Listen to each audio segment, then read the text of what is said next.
Shannon. That's correct. Okay, and he's consented to speak with us about his time in the military. Terry, thank you very much. Glad to be here. And I will go back over here and behave myself. Well, as close as can be approximated. So. Well, Terry, I always like to get just a little bit of an idea of what a person was doing before the service came along. Can you give me a little bit of, maybe even a quick overview of, you know, your life leading up to that? Just okay, I went into the Navy in 1959, and I graduated high school in 1959, so I wasn't doing an awful lot prior to this, you know, so I basically went into the military right out of high school, although I was married and had a child on the way when I did leave for the military. Okay. You know. What made you choose the Navy? Actually what happened is I joined the Navy Reserves while I was in high school. And you go up to Fargo for a meeting and that. And I thought it was really neat. And at that time I wasn't real conscientious, and after joining the Reserves I just didn't go, I only went to 2 meetings. And because of that, my poor attendance, that I actually got called in for active duty into the regular Navy rather than the Navy Reserves. Okay. Which was kind of interesting, being I had joined the Reserves. I never signed up for selective service. Didn't think I had to. And while I was in boot camp at the Navy, I got drafted into the Army, which caused some paper shuffling. Yeah. Typical Shannon type operation. So 1959, I'm scanning my brain for any conflicts or anything. There really wasn't anything. The only conflict that I was involved in, well, actually there was 2, and it wasn't really a conflict. When they had the the Cuban crisis, they put the blockade down there, I was involved in that. And actually that was kind of emotional because it was right after the Bay of Pigs, and Castro had announced that he was going to do something, you know, after the Bay of Pigs that would make, you know, even the Americans queasy. And they had quite a few prisoners at that time.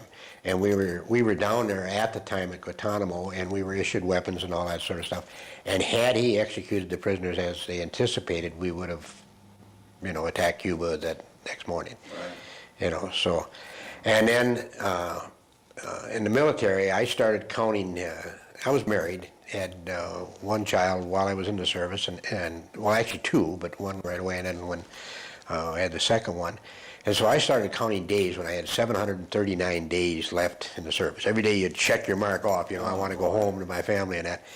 And I got right down to the last day. My wife come down, I was stationed out of Mayport, Florida, on an aircraft carrier. And my wife come down to Florida, and I left the ship at 4 o'clock in the afternoon, had to go back to the ship at midnight, and then I would be discharged and out of the service. And at about 8 o'clock that evening, they called me and said to come back to the ship. I'd been extended for another year because of, they just were putting up the Berlin Wall. And of course I got out, you know, in another 4 hours. I said, I'm not signing anything, and I never did, but I was back over, and actually they sent me to Istanbul, Turkey, you know, during the Berlin Wall crisis. So I got an extra year out of it because of that. I heard that coming when you were talking about, you know, how you were going to be getting out at midnight and stuff, and I'm going, don't tell me. Yeah, and it actually worked out. You know, my wife and I were married, she was 17, I was 18, and I think it's 47, 48 years now. I think the military gave me a chance to mature, you know, and so I, you know, really hold the military in high regard. You know, I enjoyed it a lot. Starting, you know, can I back up to that first story? All over the place. Yeah, I was talking. Yeah. We talked, you know, you wanted some human interest stories. And back in 1941, when I was born, that's when they were having, was that World War II? Yes. Yeah. And both my parents actually worked in factories in Indiana, LaPorte City, Indiana. And they were a critical rate. My dad tried to get into the service. They wouldn't take him because of his specialty, and you know, he was excluded. But they both worked, and so my babysitter was a Polish lady. And I have 3 brothers, but I'm the oldest of 4 boys. And so their first child, and I learned to speak Polish before I could speak English. So my parents, you know, their first child, I was speaking a different language, and they couldn't even talk to me. And it was funny, they ended up going, as I started to learn English, then I started to stutter, and the doctors in those days said, well, back off, and they had to instruct the Polish babysitter that she couldn't speak Polish to me anymore. And now, to this day, I don't speak any Polish, but I spoke Polish before I could speak English, That's amazing. Yeah, it was kind of interesting. I can imagine how I'm assuming at that time my parents were pretty fond of me, and here they had a kid they couldn't talk to, it just... Oh, that's hard to imagine, Wow. Now, did the Polish lady, she also spoke English, so she could have? I think so. I'm not sure. I just remember, that way before my memory time. It's just, I was listening to my parents talk. Yeah. And I think it was a pretty big deal for them, that their first kid could speak Polish but couldn't speak English. Oh, I'm sure it was. And I think, during the war, they didn't go to work 8 hours a day like, we're doing today. They probably worked 10, 12-hour shifts, and I think probably 6, 7 days a week. So I spent all my time with this Mrs. Barron, and I think that's kind of interesting. Did you ever keep in touch with her at all after No, that? never did. Never did. I have some pictures, but that was I was just an infant at that time, so I don't even know when she passed away. But it was kind of interesting. Wow, that is. Yeah, for sure is. Oh, and by the way, the only reason I was asking, scanning my brain for conflicts, like I may have mentioned to you, we want to interview veterans of all walks and having done all sorts of different duties. It isn't just people that were in conflicts. But I was trying to think why there would have been a draft situation going on. But that was why then was. There was a draft at that time. It was selective service. You had to sign up for selective service, and then being I didn't sign up, that's when I got the notice. But I joined the reserves and just was not very conscientious about going to the meetings. Always something come up, and I just didn't take it very seriously, and that's why I got put into active duty. And it was kind of a crisis for us because my wife was pregnant with our first child, and she was involved in a car accident, and a lady was killed, and my wife, they didn't think she was going to make it. She was in pretty tough shape, and I was scheduled to go to active duty while she was in the hospital, and I requested extension and didn't get it, and refused to go, and they actually came and took me to boot camp, and then because of the accident, our child was born 2 months premature, and I'm in Gray Lakes, Illinois, and they didn't tell me I didn't know I had a child for 2 days. My wife's in the hospital, and she contacted the Red Cross, and finally they sent a certified, I think, letter or something, and I was told 2 days later that I was a father, which made me quite angry, Yeah. I'm just staggered, number one, that they wouldn't grant you a stay of, or whatever you might call, let you, when your wife is in the hospital and under such circumstances. Mm-hmm. But you got to understand too that in defense of the military, and I hold the military in very high regard, at that time I was pretty wild. I was just going to ask. And I was always pushing the envelope, and so I was, I had a good personality. I was able to kind of worm my way out of everything, but I was always right in the middle of everything, and it was just, I didn't have a chip on my shoulder. I had the whole tree up there. I was, it's just, and for example, while I was in basic training, as we went, and I told my wife I would not tell this story, but as we went down to boot camp, these fellows were taking me down. By the time we got there, we were pretty good friends. Well, I was supposed to show up at boot camp at at 4 o'clock in the afternoon. Well, we didn't get in until about midnight. We'd stopped and had a beer or two. And a bunch of guys showed up in an airplane that had failed or flunked out of OCS, Officers Candidate School. And they went to boot camp for 4 weeks and come out third-class petty officers. So being as intelligent as I was, I thought it would be really neat for me to get in with those guys. So I just got in their line, and they thought it was neat, so nobody told on me. So I went through 4 weeks of training before they finally caught up with me. And so then what they did is they put me in a company, or actually a barracks, waiting for a company to come. So I was in boot camp, basic training, for a month before I even got started, because they didn't count that time, see. And it was kind of neat, and then, the barracks in those days were really old. I remember the barracks that I was in, we were in the top floor, and the wall fell off. The whole wall fell right out, So they had to move us to a new barracks. And what happened, and I'm kind of rambling now, but what happened is, you know, they're all a bunch of young guys, and we ended up getting into we were in the top floor of these two-story building, and we got into a fight with the company below us. And there again, you know, being so intelligent, I had the company flagpole, and I was standing at the head of the stairs, and as they run around, I was hitting them with the flagpole. And my company commander come around, and I didn't realize it until I was already swinging, and I tried to stop, and I ended up hitting him, so that did not build up a lot of points for me, you know, and that was quite a bit of trouble, see. And I think that was probably why the holdup, and you know, on me finding out about my daughter. But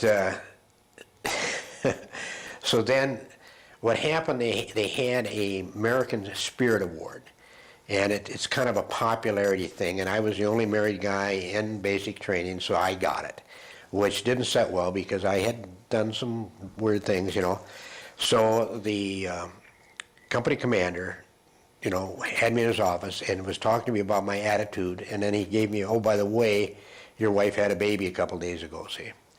And I mean, the baby wasn't due for a couple more months, and so I said, I want to call home. Well, in those days, you know, they said, yeah, I had to wait till 1600 or 4 o'clock to make the phone call. And this was probably about noon. And I said, no way. And so I ran to my company commander, the guy that I had hit with the flagpole, and asked him for permission to go make the call. Of course, got turned down. So I just took off and ran to where the phones were. They had a little building with all the phones in. And there was a chaplain there. And I explained to the chaplain that my wife had a baby on Tuesday. I just found out about it. I wanted to call home. And he said, I'm sorry, son, that I had to wait until 1600 or 4 o'clock. That was the rules. So I kind of grabbed him and just moved him aside and got into the phone booth, and then realized that I didn't have a dime to make the call. So I come out, and the chaplain was standing there. I had to move him out of my way again, and I ran down to where they were having pay call and borrowed a dime. And when I came back, the chaplain was standing in front of the phone booth and would not let me in. And I flattened him. I just hit him and got in and made the phone call. And my wife still talks about, she can remember talking to me in the hospital, and she could hear him because I had my foot against the door trying to keep it shut while they were trying to get me out. So I got in a lot of trouble. And then, you know, when I finally graduated, my wife was able to come down for the graduation ceremony, and they wouldn't let me talk to her. Everybody else got to visit with their family, and I was kept. And my wife had been to Winnipeg and to Fargo. She had never done any traveling up to that time. And the guys in my company donated, or took up a collection. You know, I wasn't aware of it. And it was over $700. And I was making $90 a month. That's with my allotments and that. So this was a lot of money, and it was on my bunk. And so I ended up giving it to my uncle, or give it to a guy to give to my uncle, who gave it to my wife, and then made arrangements for her to meet me in Milwaukee the following day when we got out. And I was supposed to meet her like 8 o'clock in the morning. Well, they talked to me about my attitude again, and my poor wife is in Milwaukee with all this money, you know, more money we'd ever seen in our life pinned on her. And I just never showed up for 4 hours. She was just frantic until I got there about noon, you know, and it was just, you know, so I didn't start out real well, you know. And, You weren't hot-headed or strong-willed. oh, I was more than hot-headed. I had a weird sense of humor. I was hot-headed and you know, like you said, strong-willed, and just, you know, if I run into a young lad, I had, backing up a bit, while I was police chief in Perham, there was one guy that I had a lot of trouble with. And he was just constant, nothing serious, but he was a good kid, but he was just always, and I brought him into my office one time, and I was chewing him out. I was really bawling him out. And I said, the thing that bothers me most about you, and he said, what's that? He looked at me, and I said, you remind me so much of me. And the young man is a real good young man today. He turned around too, you know. But then after, you know, I got out of boot camp, I had problems finding a place for my wife to live. You know, we were quite young, and I ended up buying a trailer home the last day, you know, and I didn't know if I could get the loan. Our camper that we camp in now is probably twice the size of this trailer home. And so I left, hitchhiked to, I couldn't take a train or a bus or anything. We didn't have the money, so I hitchhiked to Florida to where our ship was. And I told my wife, when I get there, I'm going to call you, and if they've delivered the trailer, I'll stay, and if not, I'm going to go AWOL and come back, because you have to take care of your family. But they had delivered the trailer, so she ended up living in this trailer. And I was on the aircraft Saratoga, and I was a radar operator, and then during, when we pulled into port, there was over 4,000 guys on that ship. When we pulled into port, then I stood shore patrol. So it was really good duty. I mean, we had a couple ship stores. We had what we call a guidonk on there. You could go down and buy things, and good food. I thought the food was really good, so we had it made. Like the submarines would come up and park alongside our ship, and just to do their laundry and things like that. And I mean, it was like they died and gone to heaven. They could go in and buy stuff. And we had movies at night. I mean, it was really good duty. And my expertise, I not only controlled aircraft, but I was in charge of the surface picture. And there was two guys, myself and another fellow, that had some expertise in that, and we were basically in charge when we were at sea of the surface picture on radar, And so when one was there, one of us had to be there at all the time. So if I had to leave, I actually had to call this guy up to take my place. And we were right off the Virginia coast, and I had got a contact, that's another ship that we picked up on radar, at 22 miles away, and we designated this contact as, we call them skunks, but it'd be Skunk Quebec, that was the thing. And we could see this ship visibly for 16 miles, and it was what we call constant varying decreasing range. We were going to hit it. I mean, it was going this way, we were going this way, and we get here, we're going to hit. And I recommended course changes, I recommended speed changes, so we would miss it. Well, this was at night, and the officer who had the bridge, or the watch at that time, figured that we'd either miss it, or if we did going to hit it, it would be on the next watch, and he didn't want to wake the captain up, see, so he just kind of ignored it. And what saved my tail is every time I would recommend a course change or a speed change, it would be logged up in TAC plot, and it would also be logged down in CIC. And we just kept coming, and when I figured we were going to hit it, I ran out onto the bridge to see it, and the ship come right across our bow, and just then the navigator come out and ordered a hard right, and he turned to hard right, and we collided right about midship. And of course, it just exploded. It was a German freighter, the Willard Keith was the ship. And I remember running up to the lookouts and told them to turn on their lights to look for survivors. And of course, when they hit the spotlights, there was just nothing there. And I figured, my God, it went right to the bottom. And actually, we were already about a mile past it, and it was leaning way over. And I remember the semaphore was going, and I asked the signalman, I said, what are they saying? And they said, who are you? That's what they said. We should have kept on going, way to save millions. But nobody was killed. There was $4 or $5 million worth of damage. I don't remember the exact amount to our ship. And I think we pretty well totaled it, but they were able to tow the other ship in. And the Willard Keith, the freighter, the guy had his wife along, and she was in a cabin on the main deck, and we actually sliced that cabin right off. She was not hurt, but she couldn't get out until they got into port, and they were actually cut her out. So, but because I had the watch, the first thing they did is they sent up a Marine guy and put me under kind of a house arrest. I couldn't talk to anybody. I couldn't make any phone calls or anything like that. And then they flew me into Mayport, Florida, and I was sent out to the Jacksonville Air Base, and then they had a great big, it wasn't a trial, it was more of an inquest type thing. And here's, I'm fresh out of Frazee, Minnesota, very unsophisticated, and I'll never forget that. They had a great big L-shaped table, and that was the days before they had one microphone, so I had maybe 30 microphones in front of me, and all these captains and admirals and that questioned me. When they asked me my name, I'd have to stop and think for a second, My wife come down to Florida because it was in all the papers, and it was me and actually the navigator and the officer of the day. They disciplined him right off the bat. The captain ended up losing his command over it. His career was pretty well done, and they promoted the navigator, and I just went by the wayside, but they come back that, I had done everything right. But the problem is my wife had come down, and she spent about 3 weeks in Florida, and I was never able to talk to her, never able to see her, and when the thing was over, I ran out, she was staying out at Jack's Beach, I believe it was, and so I took a bus to go out to where she was staying. You know, we could communicate with letters and that. And on the way out, I seen her coming into town on the other bus, and I stopped the bus, hitchhiked in, and I caught her at the bus depot. Otherwise, I wouldn't even got to see her, you know. So things were a little different back there in the old days. Your life would actually have made a good soap opera. Yeah, it would have. It really would have. Although it might not have sold because it wouldn't have quite been believable. You know, I tell these stories, and I have a very good friend that's a colonel in the Air Force. He's retired, you know, and I'll tell these stories. And, you know, and he looks at me, and I know that he figures this really didn't happen, you know. And then I said, well, you know, talk to my wife, you know, because she's a sweet young thing, and she's not going to exaggerate anything. And it did. I mean, I believe you. I really do. You know, it was I just. do. Another interesting thing that I was doing on radar is when I believe John Glenn had the first entered space for the first time. I was. We had our ship parked on station, and part of my job was to track Glenn as he had, you know, actually there was a suborbit, you know, and I think we sat there for 2 or 3 days waiting for this to happen.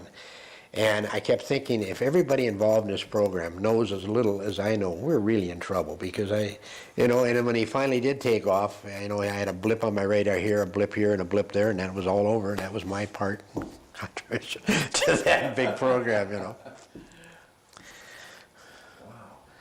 So. You referred to that ship as a skunk? What does that mean? What we would do is on radar, you know, you have a surface radar and you have one for air control. And like a surface ship would be called a skunk, air contact would be called a bogey.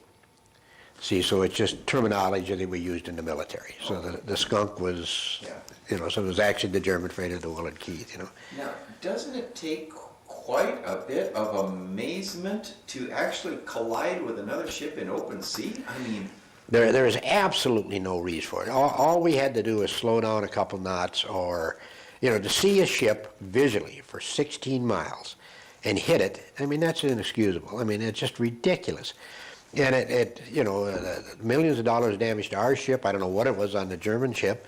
Plus, we then had to go into dry dock for quite a lot of time. We're off station, and it shouldn't have happened. It really shouldn't.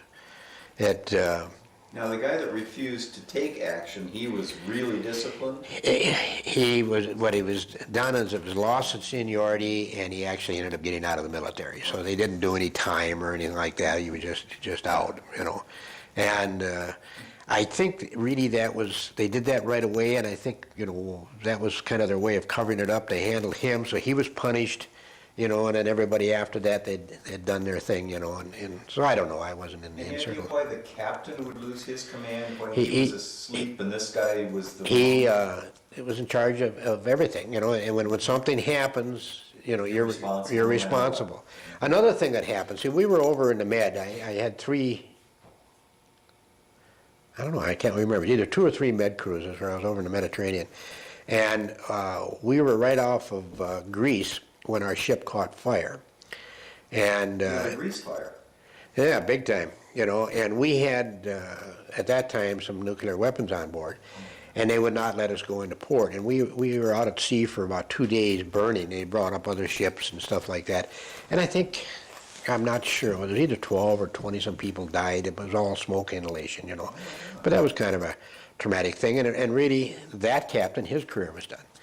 You know, it was not his fault, it just happened, but it was just one of those things. 20 or more people on the ship died? Yeah, from smoke inhalation. Yeah. I mean, we did, you know, and you think a metal ship, you know, that, you know, what's there to burn, but it burnt for a long time, you know. Did they figure out what had happened? Or? You know, I don't remember. I believe it was probably started in one of the aircraft hangar bays, you know, with aviation fuel or something like that. I'm not 100% sure what happened, but I know the smoke was just terrible, you know, and I can remember, you know, that I was up above it. I was in TACPOT, so I was in pretty good shape, but, you know, they'd say we have a man trapped at 01-21-L, you know, little places, and you know, 2 days we actually were out there burning, you know, and it just... Why there was no way for you to take care of it internally, and there was no one to come help you? Well, we had other ships come in to help, and that stuff. The big problem is they wouldn't let us into port. They were worried about all the ammunition we had on board, and I suppose that's a real justifiable fear, see. So we were out at sea, so you're dealing with the winds out there, you know, so they had the facilities and everything to handle it themselves, but it was a particularly ornery thing, and it just took them that long, you know. And even after the fire's out, you know, you've got a day or two of just smoke and stuff to clear that all out. Aircraft carrier is a big ship. You know, I live in Frazee, Minnesota. Population is a little over 1,000 people. Well, our aircraft carrier had over 4,000 people on it, you know, so there's a lot of guys. You know, big, nice community.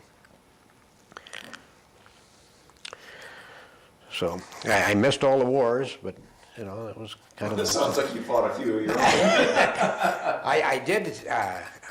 It's kind of interesting. My health insurance is just now. I just went on Medicare. I just reached the rightful age of 65. But my health insurance, being I retired early, I had to pay it, and it was really expensive. And so I thought, geez, I'm a veteran. You know, I can go to the Veterans Hospital. Well, I found out that my income is too large. You have to be low income. So I'm talking to the Veteran Service Officer, and he said, were you ever wounded? And I said, well, yeah, as a matter of fact, I was. I was standing shore patrol, and when we had a sailor over in, I think it was in Naples, Italy or someplace, kind of went nuts. He got into some narcotics, and I ended up trying to take this knife away from him, and ended up getting stabbed in the arm during the tussle. So it was no big deal, you know. And the guy said, well, if you could just get even 1% disability, you'd be qualified to go to the vet's hospital, say. And he said, they have to have a record of that. And I'm thinking to myself, I don't remember which arm it was. and if I say I have a little disability in my left arm and find out it was the right arm that I got, you know, and so I just never pursued it. And now I'm on Medicare and I'm okay.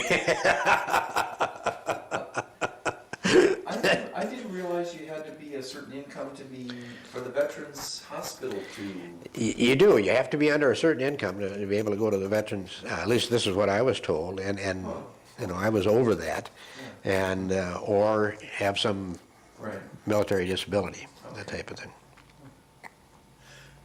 Now you mentioned at the beginning that you were on the Saratoga. That name rang a bell with me. Was there some certain reason that ship would have been known for, or? Well, there was actually, I think, 2 or 3 Saratogas, you know, and one was sank during World War II, and this was a new one. It was CVA 60, which would be the sister ship to the Forrestal, and that is probably why. They have since retired it, and I believe it's going to be up in one of the New England states. It's actually going to be a museum. I looked it up last year on the internet, and it was one of those things where I wanted to kind of send a check as a donation because it, you know, you have fond memories of it. In fact, about 10, 11 years ago, my wife and I took a trip to Florida, and we went over to Mayport, where the Saratoga was stationed, and it happened to be in port. And they let me go aboard and give me the tour on the ship and all that sort of stuff, and it was just kind of neat. It brings back some memories, yeah. You know, when you're in the military, you know, you're pretty miserable. You're homesick, and you know, you miss your family, you miss your lifestyle and all that sort of stuff. But after you get out and a few years go by, you know, you have nothing but good memories. You don't have anything bad happen. You just don't remember that, you know. And so I hold the military in high regard. I have a son now that has been in the Navy for 14 years. In fact, he just got out after 14 years to go into a civil service job as a reporter, so his pension just kind of rolled over. And it was a good choice on his part. But he was 14 years in the Navy and stationed in Yokosuka, Japan.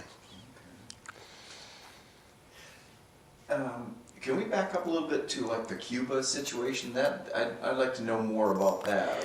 Look, my understanding, and you got to understand, I'm 18 or 19 years old and not on top of everything that's happening in the world, but it was a missile crisis. Cuba had missiles that could hit the United States, and so they put a blockade, just ship around Cuba and let nobody in. You know, just kind of starved them out is what it amounted to. And I was just down there for that, you know. And it was kind of interesting because you pull into Guantanamo Bay, and at the base at that time, I don't know how it is now, but at that time it was ringed by this big fence and rolled barbed wire and that stuff, and we would have machine gun entrenchments, you know, looking across this little area of no man's land, and then right on the other side would be Cubans looking at us with these machine guns, you know. And it would be a group of Seabees and a group of Marines and a group of Seabees all the way around the base. And I remember going up there, I had an old movie camera, and I crawled up into this machine gun thing, and I was going to take pictures of this Cuban with his machine gun, and I kind of stood up and with my camera, and he clacked that machine gun, and when he charged it, by the time it quit ringing, I was halfway back to Guantanamo. I found out I don't have a brave bone in my body. So you thought that was a weapon, perhaps? That you I don't know. It's probably, I just decided not to take the chance, and so it was just one of those things that happened. It was a political thing. The Bay of Pigs, was a real fiasco, and I don't understand. Cuba's still Castro's still alive today. How that dictator has stayed in power this long, it just defies logic. It really does. It really does. And you mentioned that he was stating that he was going to do something that would even, amaze or whatever America, and that was thought to be that he might execute the prisoners. Yes, and we were, we were right off the coast at that time, and we were issued weapons and instructions, and we were actually going to attack Cuba if that would have happened. That was the word that we had. And I don't know if that was an official policy or, the people on our ship figured this is what's going to happen, so we're preparing for it. I can't say that with any certainty, but I know this is what was going through my mind, and I thought, well, gee, tomorrow morning when I wake up, we're probably going to be at war. But nothing ever happened. It just died a slow death, and I don't know what happened to the prisoners. I never did follow up on it.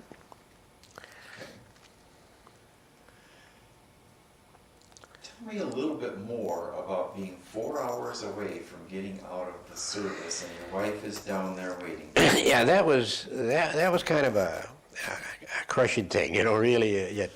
I was married. My wife had the second child. My wife come down to Florida and got pregnant again, so I had 2 children. And, so I'm really looking forward to get out. I would have liked to have made a military career, but, being a family man, it just wouldn't have worked. The Navy at those times, they weren't really, not being an officer, your family really was not important, And so, I had a calendar, and every day I would mark off a day, and I remember this real well. I had 739 days to go when I set up my calendar, so, and every day check one off. And then, we were so excited. I'm getting out. Our life is going to change drastically. We're going to be together finally, And my wife come down to Florida, brought the bus down. We didn't have a lot of money, and we were renting a kind of like a little apartment right there at Jack's Beach from this real nice military family that she was staying in, just one room type thing. And I left the ship at 4 o'clock, expecting to go back at midnight, sign the papers, and got that call about 8 o'clock in the evening to come back, and I'd have been extended for a year. And, then it was interesting. When I finally did get separated, I got separated over in Naples, Italy. And so they said I had a choice to going home. Now, you got to understand, I hadn't been home in well over 2 years, probably closer to 3. And so they said I had a choice of going back on a ship, which would take 7 days to cross the Atlantic, or I could fly back. And of course, I'm really excited to get home, so I said I want to fly. And it took me 21 days of flying to get home. I left Naples and I flew into French Morocco, and I was stuck there for 12 days. And then I remember we left Morocco and I went to the Azores, and from the Azores we were a direct flight to Norfolk, Virginia, but when I got off the ship we were in Newfoundland, and it was 21 days for me to get home. Yeah, well, what I'm doing is I was catching mats. That's a military air transport. And one leg of the journey, I was on an old DC-3, and there was the pilot, the co-pilot, myself, and a dead guy in a body bag. And that was the crew, was on the plane, and I'll never forget that flight. I remember when I finally did get to Norfolk, Virginia, I made a vow to myself that I would never, ever fly again. And I'm a pilot. I mean, so I kind of... You take yourself very seriously. Yeah, I really... Your commitments to yourself. I do not have the ability to keep my mouth shut. Just if it comes in my mind, it comes out my mouth, and then I pay the penalty. So... Well, it just strikes me that your wife, I mean, both of you, but I mean, really, your wife, being that young and with a newborn and all, had been through so much while you were in the military. I mean, back and forth and not getting to see, and all that kind of stuff. I mean, I can't imagine how staggeringly crushing it must have been to her to hear that you had got extended another year.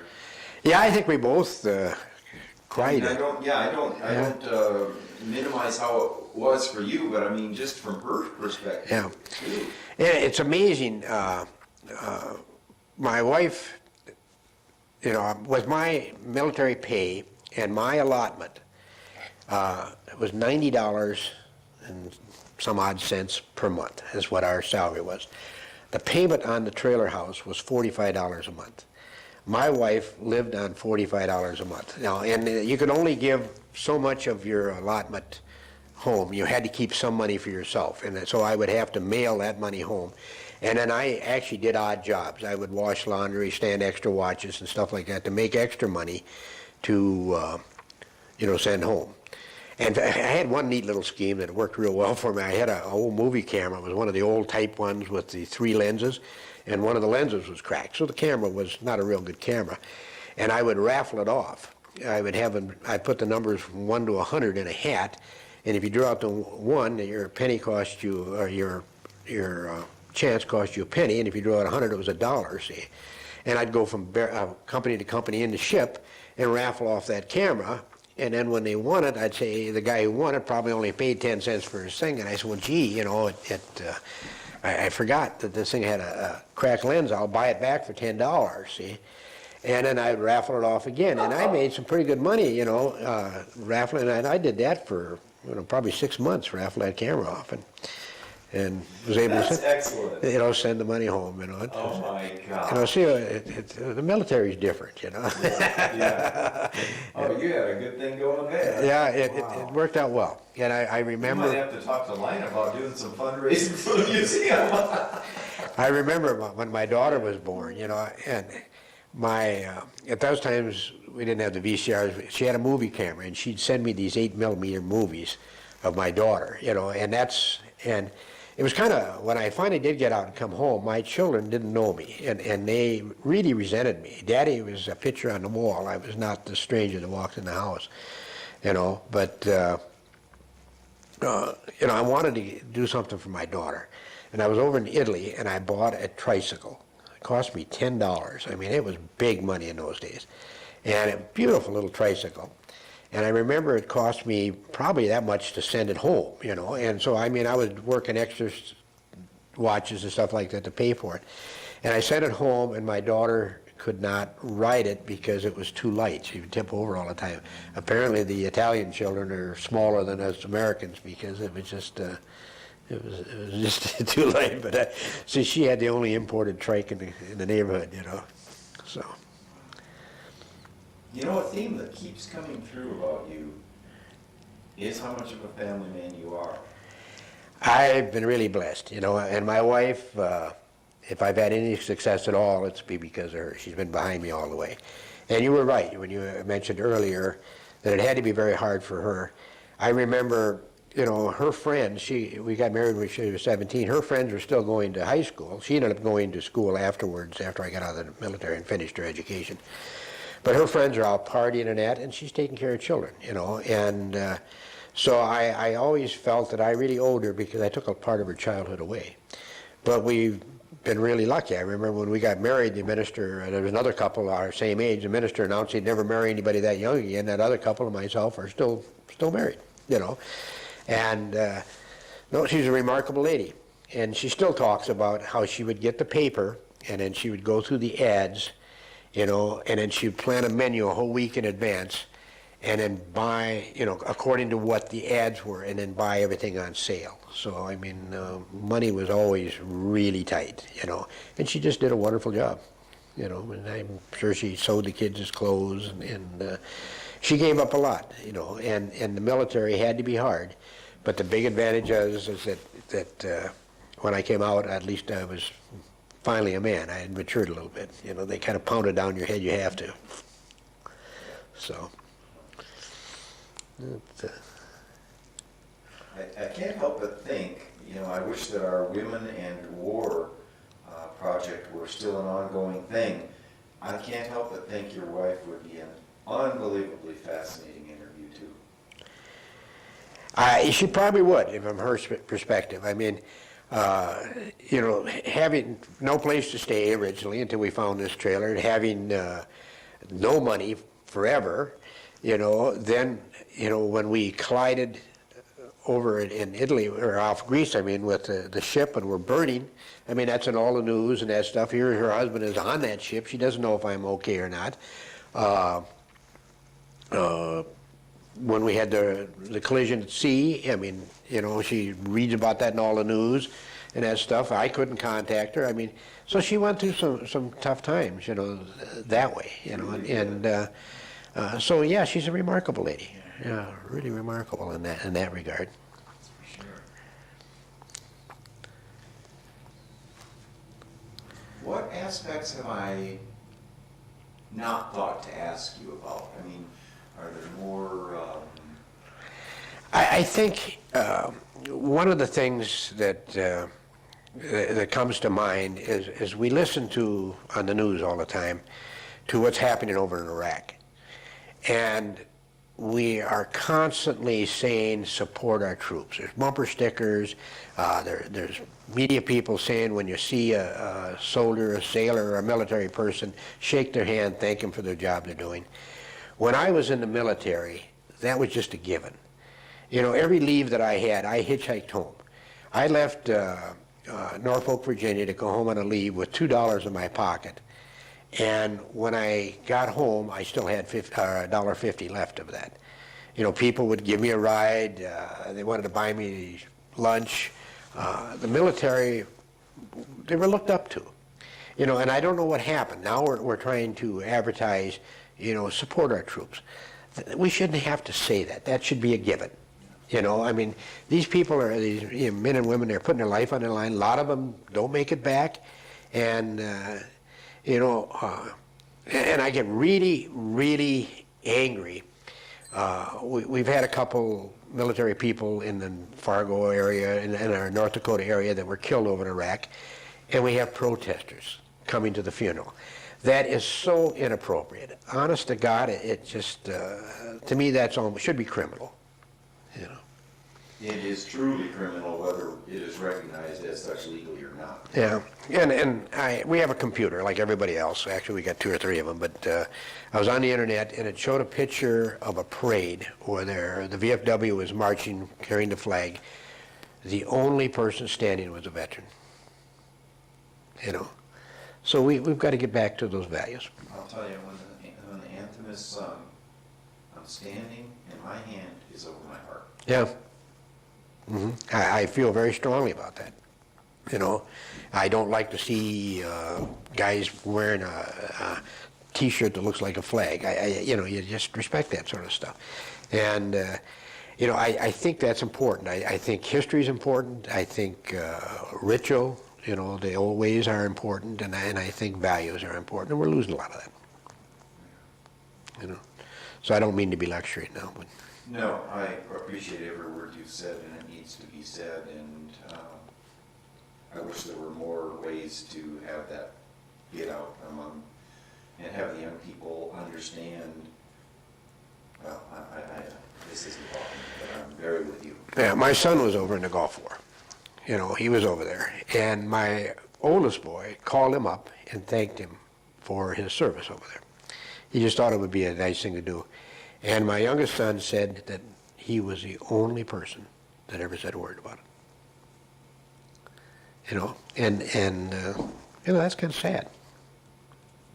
But you got to understand too, my son's over in Japan, so I imagine he doesn't run into as many, people that would come up. But, the military is very important to our country, and these guys do a fine job, and they're paid very poorly, and it's just, we got to appreciate them. My guess is that you were very much of a shenanigan puller. Is this true or not? Yes, I was. Can you tell us about a few?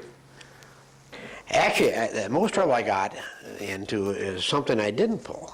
What happened is some guys in my division, and I was in charge of a group of people. I was a petty officer at that time, and they took this fellow's pants off, and we were in Mayport, Florida, and put it on the radar and turned the radar on, so he couldn't go get his pants back. So he was running around in his underwear. Oh, put it on the radar. Yeah, and turn the radar on, see? And of course, they got caught, and I'm in charge, so we're being punished. So what they did is they gave me a work detail, and we had to go up and work for some. Well, we were up there in Mayport, we were up there for a couple days, and I hadn't checked out any cleaning material yet. We were just really screwing off, and I got caught, see? So now I'm really in trouble because so what they did is they gave me a 5-gallon pail of gray paint. And there was a big radar tower that kind of hung out over the side of the ship, and I was to paint that tower with this big 5-gallon pail.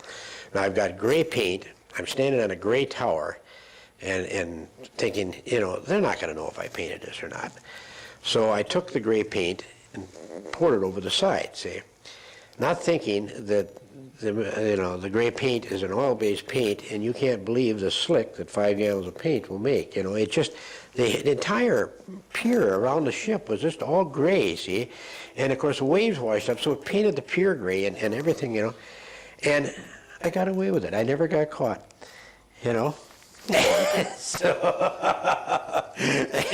But I worried for a couple of days. And another time down there, I was on a work crew, and we were cleaning, and I had fallen asleep. And the officer of the day come up and caught me sleeping. Everybody else was working, and I was sleeping, see? And he started bawling me out, and I said, well, I'm sorry, I felt really bad. I said, but I'm from Minnesota. I'm not used to this heat. I must have passed out. They gave me some salt pills and 2 days off.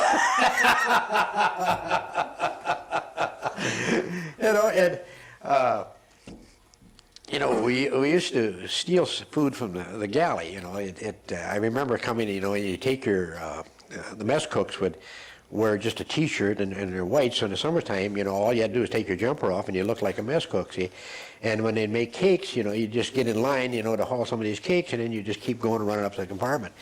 And one time, I decided I was going to make some wine, and I got a gallon of this grape concentrate. I figured this will do it, and it must have really been some concentrated stuff, And then to get the sugar, I ended up having to steal a 100-pound bag of sugar, which I did. And I mixed this up, and we had this wine brewing, and we had a watch, and we went out to sea, and I had it up there in the lookout tower, because nobody ever went up the lookout tower, so this is where it was. So one night, my buddy and I, we kind of got into this thing, and I don't think we'd let it go on long enough to really ferment or have any alcohol content, but I remember that I spent about 2 days on the toilet. They felt so bad for me, they'd bring me books in.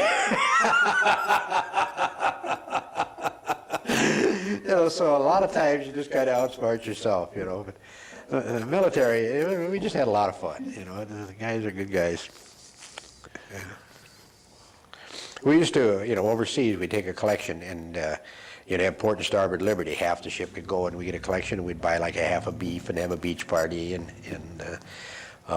when we come down to Florida, my wife came down. I remember there was another couple. We pooled our money, and we were able to buy a 6-pack of beer.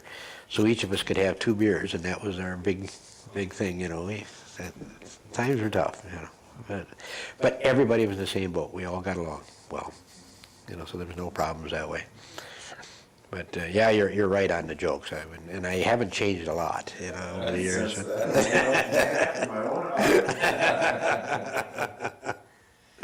If you were going to give some advice to a young person going into the military, what would it be? My advice for anybody going into the military, I would think, is to get your education first. I went to college after I got out of the service on the GI Bill, and it was tough because I ended up working basically 2 or 3 jobs, plus carrying 12 credit hours at school in the GI Bill, because the GI Bill was great, but it wasn't that great. And I just think get their education. If you can go in, with a degree, it just opens so many doors. Education is the key. It really is. And if you don't do that, if you go into the military right away, they have so many opportunities to continue your education while you're in the military, you know. And it's just a proud profession. It's just, that would be my advice, is just get as much education as you possibly can. So you would encourage young people to go into the military service? Oh, definitely, definitely. It just, even if you do not make a career out of it, those 4 years that I spent in the military have been with me. It shaped my whole life. It really did. And it's, you know, it's nothing but good memories and some kind of neat stories. To say the least. To say the least. So I think that's why I'm being interviewed today, is just because of the stories, you know. Terry, thank you so much. Okay, thank you. For allowing us to interview you and for your service to your country. Oh, well. That doesn't get said often. I don't know how much service, like I said, I was in more trouble.